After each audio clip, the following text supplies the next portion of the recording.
together to keep it going so that we could just get rid of the waste that was left over from Harpoon in the proper manner and deliver it to the town in the right way without it being out of balance. It's going to take a lot to get it back the way it needs to be so that it can work properly and safely, discharge the town without being out of balance. So that's what we would like to do.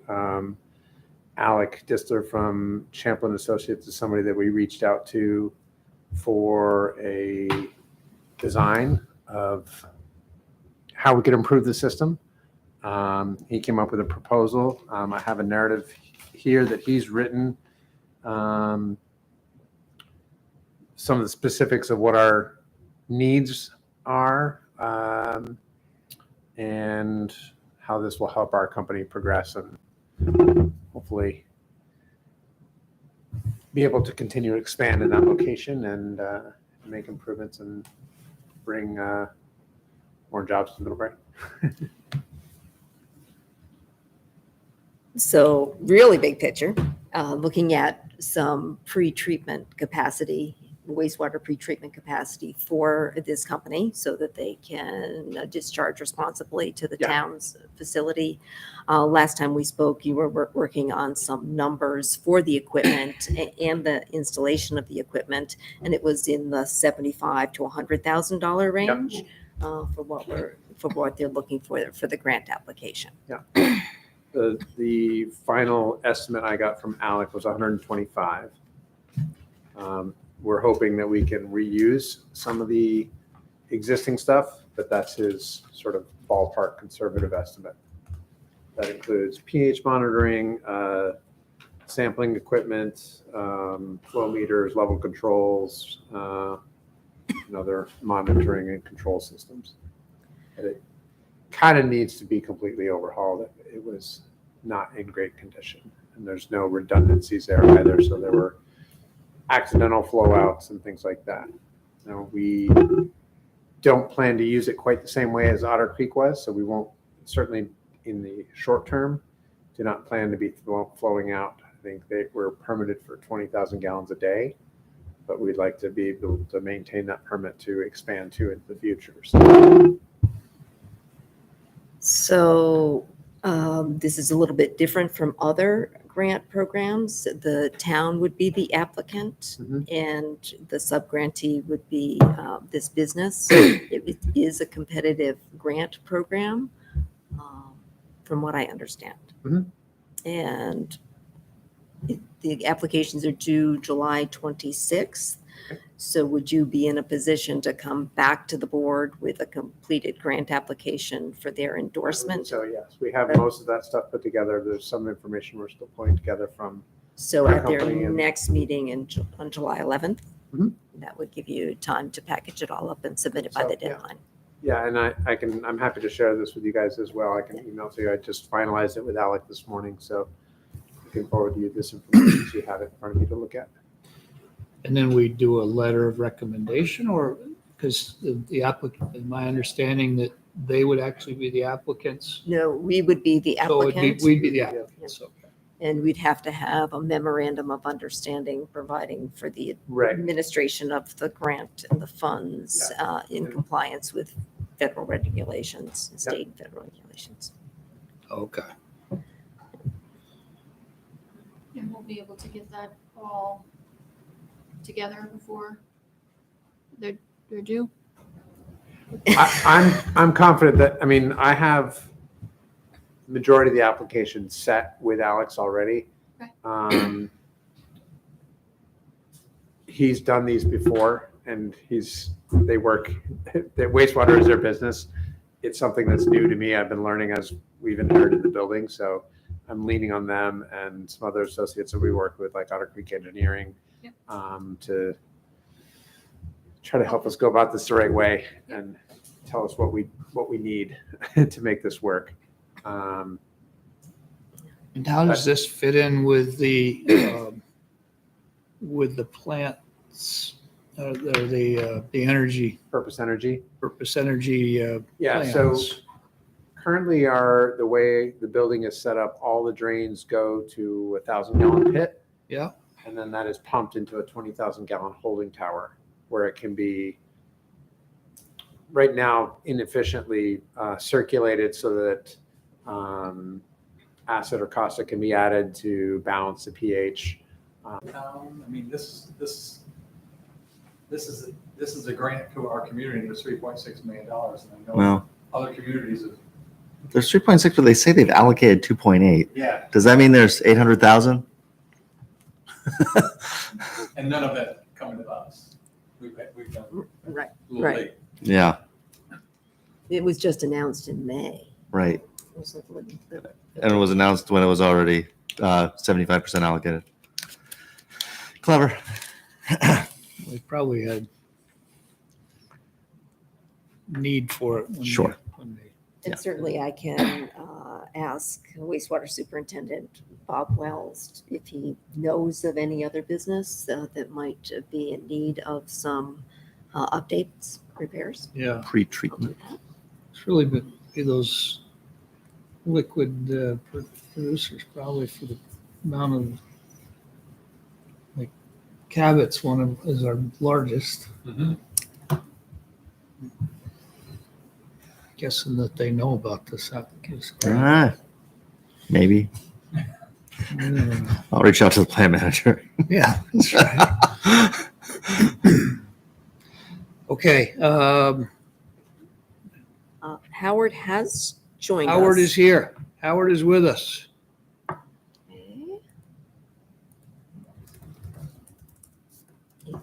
Traveling unexpectedly. Hi, Howard. Oh, yeah, he's coming in. So I'll cue Howard up while he's coming in. Earlier this spring, the select board approved purchase of an electric mower from Taylor Rental, Greenworks CV60R at a cost of $14,500. The cost was unbudgeted and is offset by savings on the lawnmower options contract of $12,305. The Energy Committee covering $4,000 towards the mower and a small rebate from GMP towards the purchase. And Howard can walk us through that. Yeah, I couldn't be there in person. Yeah, I could go ahead, Ken. So yeah, I'd like to get a better understanding of the 4,000. Since we originally offered to, well, the committee did offer to have $4,000 applied to the mower. And I thought Bill at one point was looking for some additional funding. After we found out that the rebate from GMP was not going to be as much as we thought it might be. We were originally looking at $2,500 as a rebate from GMP. They came back saying, well, we might only be able to do $100 based on the amount of usage of the mower, which we pushed back, didn't seem to get us anywhere. It's not a given. We won't know how much the actual rebate is until after the application is submitted to them. But assuming we get next to nothing, I thought that's when that bill was looking to maybe get additional funding. So in our last meeting, we did bring that forward, and what we agreed to was that the difference in funding between the gas and electric mower, which was estimated to be somewhere between $6,000 and $8,000, we as a committee agreed to offset the additional costs up to $6,000. So I'm not sure what, I see the motion that was put in that was for $4,000. So I'm just trying to understand what is really being asked of the committee. Certainly $4,000 is not a problem at all. Last I knew, Howard, not having attended the meeting, that $4,000 was in play. We will gladly accept this allocation of more funds for this important project. Well, and to that point, one thing we were suggesting is that well, first of all, Ross has mentioned the potential tax credit. I'm not sure how that works with municipal purchases, but we could look into that. The other thing is that we assume there's a savings as a result of bringing the contract back in and mowing by the town. one thing we would like to see happen, and this applies towards a lot of savings from energy initiatives we take, but one would be, we would like to see savings applied, back to other energy savings projects. Now, at this point, obviously, we want to recover the cost of the mower since that wasn't budgeted. This would maybe have to, and that doesn't have to be part of this motion necessarily, but what we would like to propose is that once the mower is, the cost is recovered, that we'd like to see those savings applied towards other energy saving projects. It does not have to be part of this motion. I don't know if that's good. Did I confuse you with that? No. It makes a lot of sense. I think initially the savings is helping to cover the cost of the mower. So the estimated contract savings was $12,305. So, and that's just 1 year, right? Just this season? Or was that for the two, because the mowing contract is 2 years, right? I think it was for just one season. Okay. So. So what do we need for a motion? Do we just approve the 4,000 and if it's more, it comes back, or? I think we approved the 4,000, which is what we'd counted on. And, because that's what Bill's expecting, is 4,000. Howard, do you have some comment there? I saw you shaking your head. Well, no, I was just saying, we did it as a committee. We were okay with covering the difference in cost between the gas and the electric. No, $6,000. So do we want to change approve the use of 6,000, up to 6,000? Up to 6,000? Up to 6,000. I think Okay. that's perfect, Heather. I'll move the select board approve, were you going to add something, Howard? But just maybe one caveat would be, if in fact there's whatever comes in through the rebate and everything else, if that would be able to be, if that would be able to go back to our capital budget. Yeah. I Apply think that. that's where Heather was coming from with the up to 6,000. So we Yeah. could put that in there before taking. I'll move that the select board approve the use of up to 6,000 in capital funds set aside for energy efficiency improvements to offset the cost of purchasing the Greenworks CV60R electric mower as recommended by the Energy Committee. Second. Moved and seconded. Questions or comments? Hearing none, all in favor signify by saying aye. Aye. Aye. Okay, thanks, Howard. Thanks, Howard. Thank you. Yep.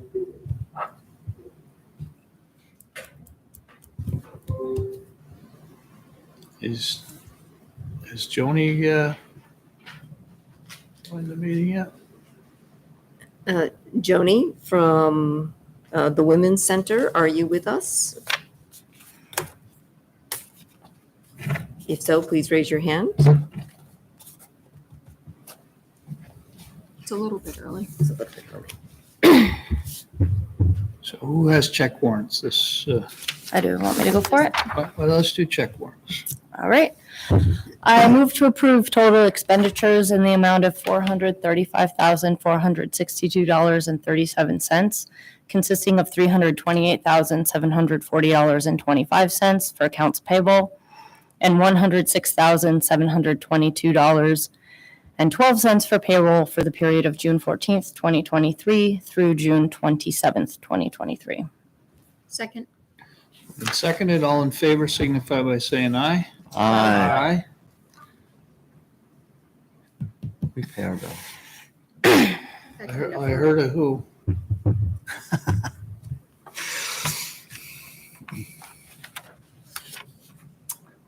What else would you like to talk about?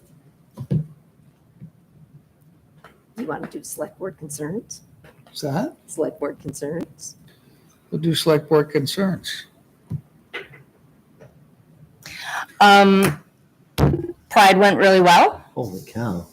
I saw Izzy there. Not sure if the rest of you made it, but we had, I'm not a good judge of of crowds, but much bigger than last year. A lot of fun. It was a good day. You should all come next year if you did not make it this year. It looked busy. I would have liked to have been there. What day was it again? Sunday. Did You you made it in just escape before the the- weather. You Huh? escaped Made the it rain? just before the weather, Yep. because the Foodaroo was canceled. Or Yeah. rescheduled. Yeah. No, the weather held out for us. It was Foodaroo would have got dumped on, but Ben? Oh, I just came from a briefing by the Town Hall Theater. They made it public about their expansion, and it was an interesting brief. $7.5 million project. How well attended was it? I would say there might have been 100 people there, Wow, which I thought was pretty good. that's really good. Yeah. So it was the usual suspects. So a lot of the typical theater going, but they did a good job with the presentation. It looks I've seen it before. It looks like an exciting project. Heather? I'm all set. Isabel? Yeah, I just wanted to give a shout out to all the organizers of Pride. It was a really well run and well attended event. And everyone seemed to really enjoy themselves at all the throughout the day. So shout out to anyone who helped organize and anyone who attended. All right. Nice. Yeah, I'm intrigued by the water main break. My wife was going by there and saw someone directing traffic and water coming out of the road. Kathleen has reminded us that the Festival on the Green is coming right up July 9th to 15th with, as usual, Sunday through Friday, 6 days of events right downtown, including John Galmore on Thursday midday, who I was singing with, I think, in kindergarten in Montpelier, singing "I Like to Oot, Ooples and Banunus." It's awesome, and yeah, it's a great event, and it's lovely to see all these people coming. Okay. Do we have, Isabel? Oh, Isabel, or mine, sorry. Go ahead. did you say Joni's with us? Still, We got 7 minutes. We got the chief. Hey, Chief. Oh, you lonely or something? the chief is coming to us in executive session. Oh. Okay. Um, I was gonna say, we already appointed him, so if he was gonna say no, we already appointed him. Yeah, about that. What have you got, Brian? Split vote, but we did it. Yeah. I did notice that there is a street dance on Saturday. Oh, The right. You're right. culminating 7 event. days. Of course. Yes. And then we have the Main Street block party. party, what is it calling it? The block party. Block party. That's- And when is that? 27th, The a 27th. Thursday night. July's Oh, God. busy. It Yeah. got moved, right? Yes. Mhm. Better update my calendar. Mm, And with turf again this time. so that's a lot of fun. Oh, and since we're doing fillers, there is a list of construction project updates on the town's website under major projects now, so you can check on the status of upcoming projects, including South Street paving projects, Wow. Halliday Hill Pump Station, the Chipman Hill Water Storage Tank, and the wastewater treatment facility. Awesome. Also to note, wastewater Superintendent Bob Wells reminds us that the wastewater treatment facility is open for RV septic dumping, 243 Industrial Avenue, 7:30 to 3:30, Monday through Friday, for $5, closed weekends and holidays. Well, that's good to know. Wonderful. I didn't know that. We're also going to post that on the website. Where's I could the, dump my 13-gallon tank that I have in my trailer. Where do we keep the projects update? So it's you have to, I was just gonna make, if you go to for residents, the list is really long. You gotta scroll down and I see major projects. projects. Isn't it under there? Didn't I see it under there? Oh, I don't know. No, I don't. Oh, Maybe it hasn't been. local infrastructure projects Local updates? Local infrastructure updates. Maybe that's it. Mouse over the navigation button to the left. Oh, Okay, well, maybe it hasn't been loaded yet, but it when will we be. update the website, when we click on for residents, can we make 2 columns rather than 1 long column? So, because I didn't think to scroll down for like 2 minutes. Right. I'm not, You're, it's part of the, I guess, wait here. The part of the project, the website that we're in now is called the site mapping, and learning about it as you do it, essentially it's bringing a lot of common sense to the way things are organized. Trying to not treat it as a slick where everything will go on there, but rather putting things where they logically should go in the fewest number of clicks, and then also recognizing that there are just, we've been doing the Google Analytics for about 3 months now, and so we're starting to learn a lot about why people come to the website and what they're actually looking for. And that's going to help us try to decide maybe what goes into a more prominent location, just because this recreation hours, contact information for town offices, tax, believe it or not, are pretty high on the list. So to your point, we're going to try to make it a lot more logical where things are placed. I think it's great to be able to go like, the for residents, but the list is so long. Which is good, right? We have a lot of information there. I think it's the logic of the organization too, once you have that. You look like you were going to say something. You were. David's got it. Okay. Have we been joined yet? It's almost 7:45. Yeah, she's there. Hope. I don't think Hope is Jeremy is Joni Joni. Premsna I thought you said Hope. with you? If so, raise your hand. Has someone from the Women's Center joined us?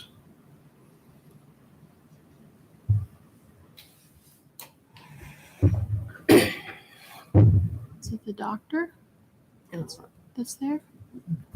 Oh.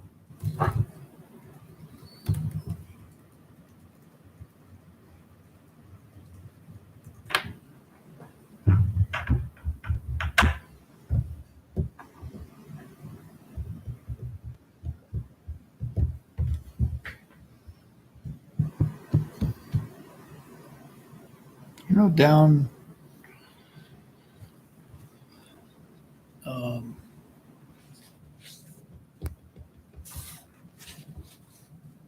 behind Ben Franklin, that red building that had a tattoo shop. Yeah. Is there anything in there right now? Yeah.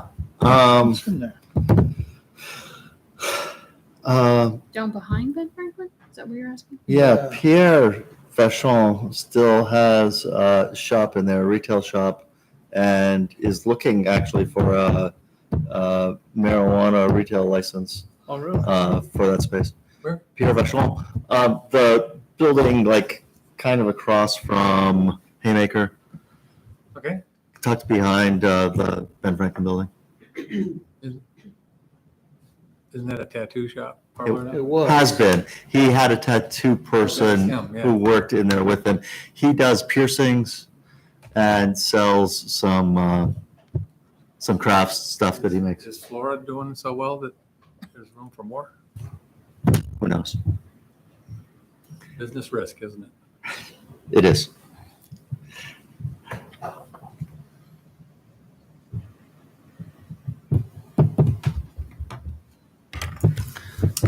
Let's So I was just checking my email to make sure that I didn't receive a message that she's having some difficulty signing into the meeting, but I don't have anything here.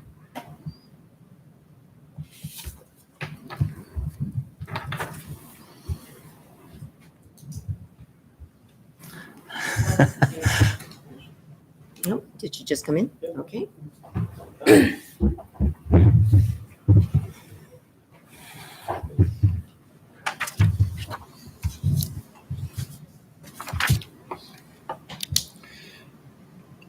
Well, Just what's your promoted thoughts? What's that? I just promoted her. Just came in. Hi, Joni. There she is. Hello. Hi, Joni. Can you hear us? Yeah, sorry, I was getting my computer set up here. Hi, Hey there. thank you for allowing me to join from my back deck. Lucky you. That's good. So you asked for some time on the select board agenda to give a little update about your organization. So there's about 5 minutes on the agenda for you if you want to go ahead. Oh, you said 5 minutes? Five or 10 minutes. Oh. Yeah. Okay, I had been told that, so, well, thank you so much for allowing me to come and share. I'm not sure if all of you are familiar with the Women's Center, but we are located in Middlebury, and I have been the director there since 2016. And we are on Court Street, and are now offering some of our services over in Ticonderoga, New York as well. So I really was kind of thinking about ways to just connect more in the community. There's been, because the pregnancy center is coming from a perspective of wanting to offer life-affirming options for women who are maybe facing an unplanned pregnancy and looking at their options and wanting to make sure that she feels that she has the support to choose life if that's her decision.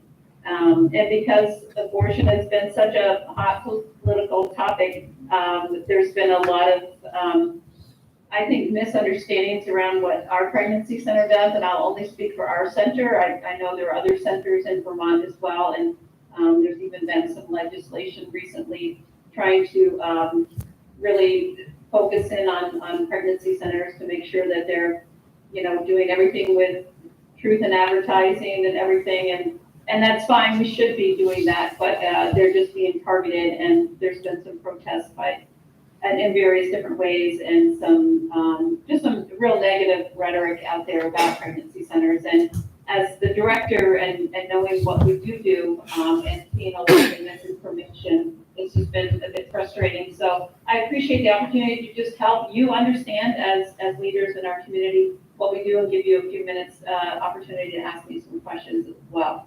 So I think you received the services poster that I shared. Did you all receive that? Yes. Yeah.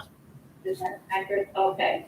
I'm just going to read through some of my talking points as I'm talking to you, and then I think that as I read that, and if you have any questions, that might be a good way to move forward, if that's okay with you. Sounds good. Okay, great, thanks. So yeah, our center exists to empower women to make informed decisions about their pregnancy, and we are there to offer support in parenting, healthy relationships, life skills, and recovery from past hurts, including pregnancy loss and hurtful relationships. The center has been there in Addison County for 35 years, and our center has been dedicated to serving those in our community with excellence. In 2022, just to give you some statistics, our center here in Middlebury and the satellite center in Ticonderoga, New York, together served 90 individuals. Most of those were in Middlebury. We've only started with a few in New York so far.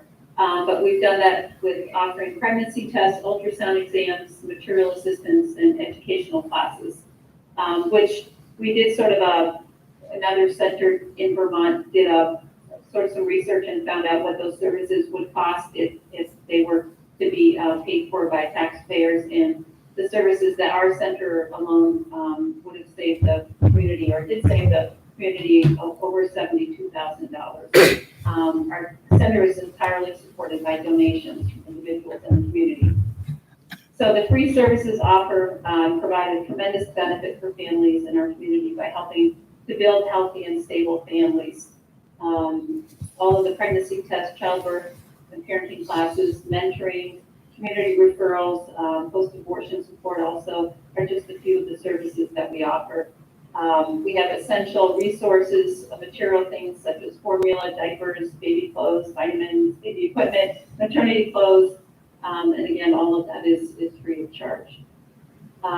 We provide medically accurate information to women about their pregnancy and other related reproductive health issues, and provide limited ultrasounds to confirm a viable pregnancy.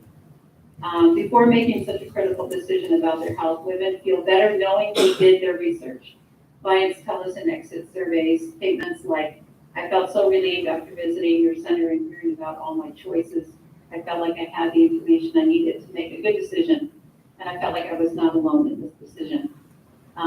After visiting our center, women know that whatever decision they make, they're welcome to come back to our center. Our support and care for them is unconditional.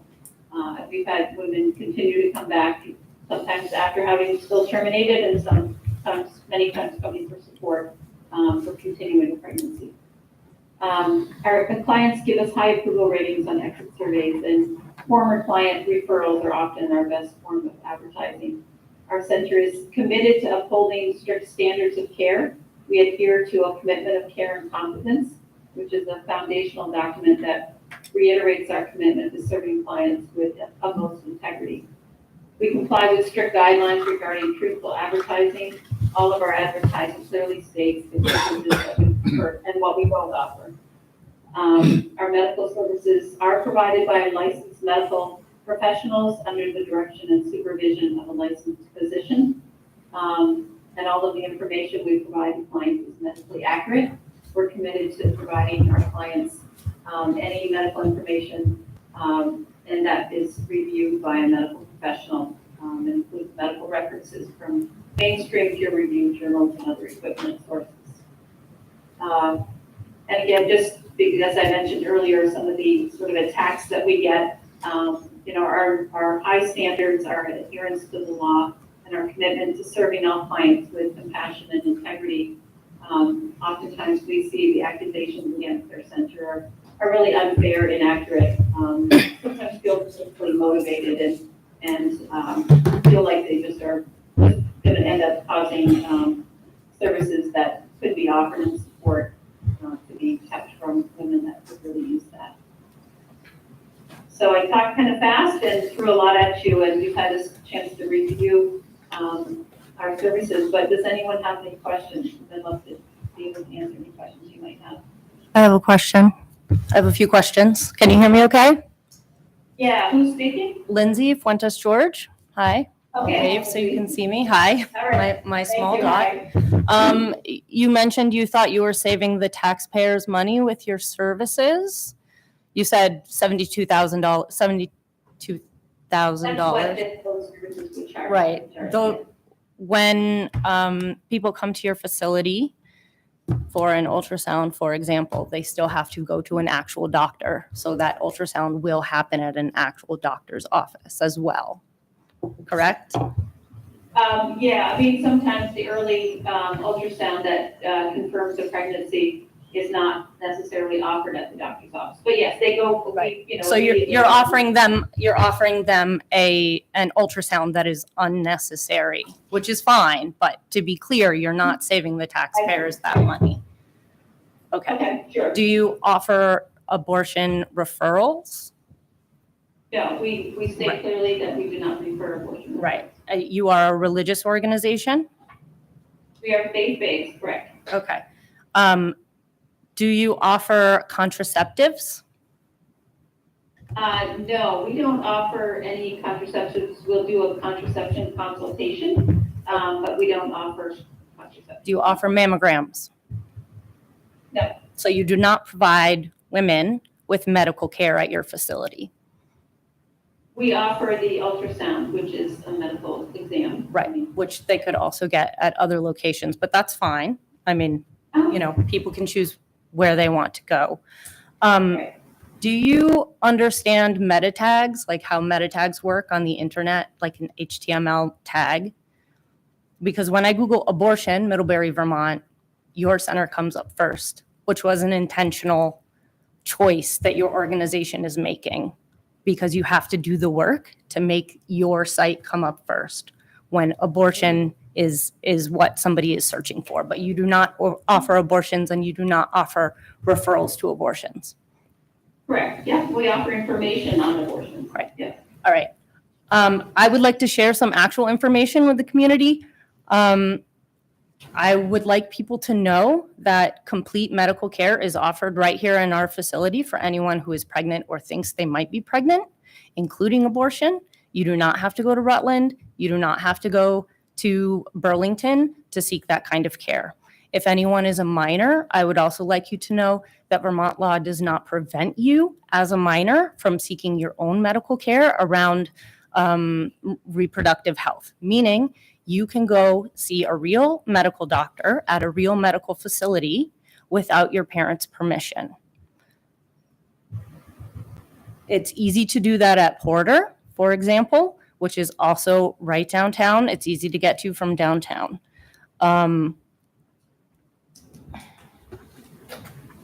Yeah, I just want to say that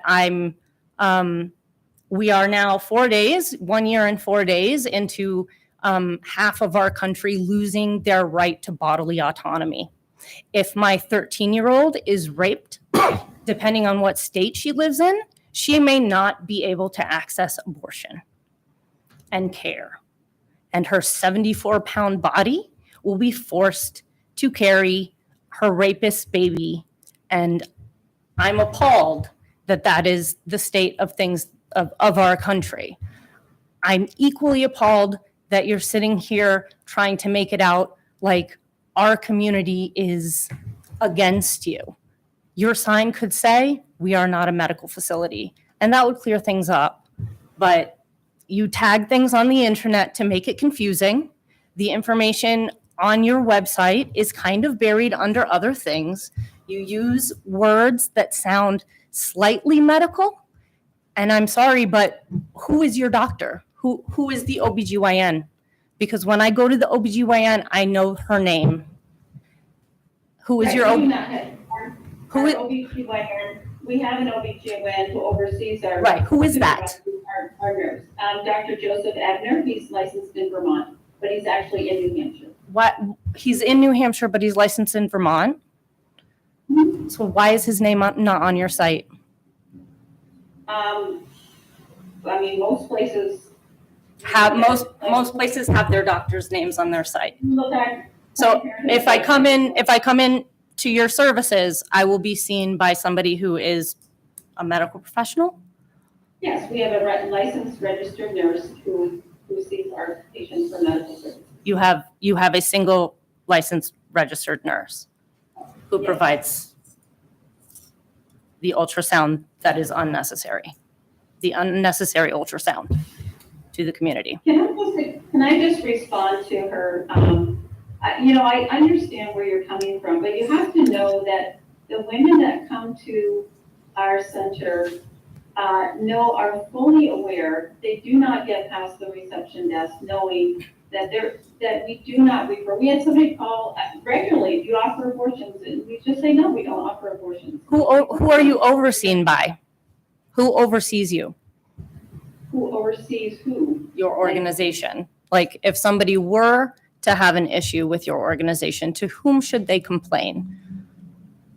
If they were to get inaccurate information at your facility, as has been alleged, whether it's true or not, to whom could they complain?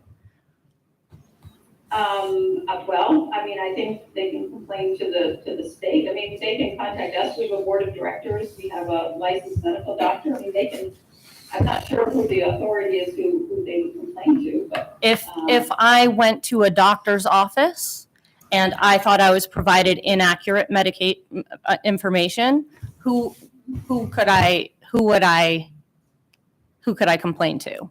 Is there a governing board that oversees that? Would there be repercussions for that physician? So our physician, I would imagine, because he's licensed in Vermont, would be responsible for that. Okay, so if somebody feels that they have received inaccurate information from your facility, they should report that they have received inaccurate information from a doctor. I'm sorry, say his name again. Dr. Ebner, Abner, can you spell that? Ebner. Who is in New Hampshire. Correct. But they should complain to the state about the New Hampshire doctor who gets emails from you. It's their license. Okay, So but to be our- clear, you are not a medical facility. We offer medical services, and what exactly a medical facility is. But if I could just speak for a minute, our center, You are not a medical facility. I'm gonna just clip this a little bit if we could. No, we have lots I- of time. Yeah, no, we don't. We're going to go into executive session. I appreciate you coming, and obviously there's some disagreement here. I'm going to let you two ladies take it up outside of a select board meeting. And we're going to move on. And I appreciate you coming and joining us tonight and sharing what you're offering there. could I just make one statement in response to this? Quick one, Joni. Okay. I mean, we are there to support women who are facing a difficult decision, and we do that in a non-directive, non-judgmental, non-coercive way, and women appreciate that. And you can come up with your reasons why they could go to a doctor, but many come to us and feel like they have somebody that will sit for an hour or more, as much as they want, and listen to them. And many women have said, if I didn't get support, I don't know what I would have done. We're not here to try to take the place of anybody else. And we've had women say, I'm still going to terminate. And we say, that is your decision. We just had a couple weeks ago a woman who went through a determination. That was her decision. And she gave us a rating of 10 and said, you guys were amazing. I just needed somebody to process this with. And we have a lot of support, because women, as much as there's a fight to make sure they have abortion access, we also feel that if there's a fight to make sure that they feel the support to carry pregnancy to term, because there are women that want to still do that. And we want to be there for them. So it's not there to prevent. We're not forced birthers. We're not trying to get them to not have an abortion. We just want them to know there's support and that we are a safe place for them to come in and have a place to talk. So I just need you to know we're here for the community, and the things that have been said about our center are just are only hurtful. And I know who we serve, I know the women that we've helped, and I know how they feel about what we've given them. So I'm sorry that people feel that way. I'll respond to that and give me 2 minutes. No. This is getting out of hand. This is not what this select board is about, okay? We're not here to I'm be, sorry, I did not mean to- I don't know as though it was the right decision to come on. If you were here to defend allegations that I have no part of in the middle of the community, but this is not really the place to air out grievances. No, I just wanted to say. No, please. You're done? I'm going to change your role to attendee. Ruth, did you have one I comment? just wondered if you've done public comment yet, because I just wanted to Oh, clarify that- a couple things about, Lindsay was pointing to some things that, in terms of, if the medical professional who is overseeing this clinic is licensed in Vermont and a patient has concerns about the medical care that they received from the clinic, they should make a complaint to the Office of Professional Regulation and the Board of Medical Practice. Those are the entities that oversee licensed professionals in the state of Vermont. And we just passed a law, Act 15, I'm Ruth Hardy, by the way, and live in Middlebury, Act 15, which clarifies this and makes sure that medical professionals that are involved in facilities such as the one that's being discussed are overseen, and that they are not allowed to lie to patients and have deceptive advertising. If you're concerned about the deception of a place like this, making a complaint to the Attorney General is what people should do. So the Office of Professional Regulations, the Board of Medical Practice, and the Attorney General are the three places that are the appropriate places for complaints about the care or the information you've received. And so I just want people in the community to know that, and that is what Lindsay was suggesting. Thank you for letting me talk. If anyone wants to talk more about the laws regarding these practices, I'm happy to do so at any time. And thank you, Lindsay, for your questions. Good information, Ruth. And I apologize, I did not mean it to turn into that at all. I just wanted to have an opportunity to share what we offer. But thank you for your time. Okay, thank you, Joni. So with that, we have a need for an executive session on 2 personnel items. And I have You got some verbiage? I have the verbiage for you right here. Fantastic. In accordance with Vermont's open meeting law requirements, I move that the board find the premature general knowledge of the consideration of a real estate matter, no? Personnel. Oh, personnel matter, sorry, would place the select board at a substantial disadvantage because we'd risk disclosing our negotiating strategy in public. That That's a motion. is a motion. Second, all in favor? Aye. Aye. Thank you. I further move that the board enter into executive session to discuss a personnel matter under the provisions of Title I, Section 313A1 of the Vermont statutes. Second. All in favor? Aye. Hi. I was waiting for that. Also to note that